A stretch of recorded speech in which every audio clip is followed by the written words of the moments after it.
இதுதான் நான் எல்கேஜி யூகேஜிலேருந்து ஏறின ஃபஸ்ட்டு மேடை. ஏன்னா அப்பையிலேருந்து எனக்கு எந்த மேடையும் கிடைக்கல. ஒவ்வொரு தடையும் எங்கள் ஸ்கூலில் மற்றவங்களுக்கு மெடல் கொடுக்குறப்ப எல்லாம் எனக்கு ரொம்ப ஃபீலிங்காக இருக்கும். நம்மளும் இந்த மாதிரி ஒரு மேடை ஏற மாட்டோமா அப்படின்னு.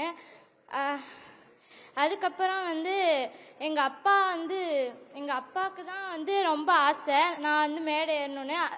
மெயினாக எங்கள் அப்பா போன கல்வி விழாப்போ எங்கள் அப்பாவால் போக முடியல.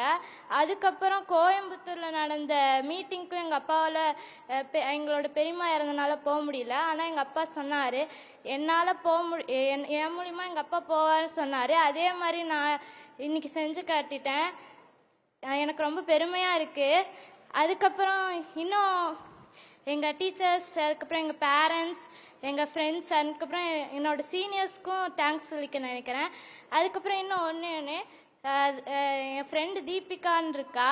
அவள் விஜயோட பயங்கரமான ஃபேன். எக்ஸாம் பேடுலேருந்து வைக்கிற டிபி வரைக்குமே விஜய் தான். ஸோ அதனால் விஜய் சார் தீபிகாக்கிட்ட ஏதோ ஒரு சின்ன வார்த்தை பேச மட்டும் கேட்டுக்கிறேன். ஒரு சின்ன வார்த்தை தீபிகாக்காக ஏதோ சொல்லுங்கள்.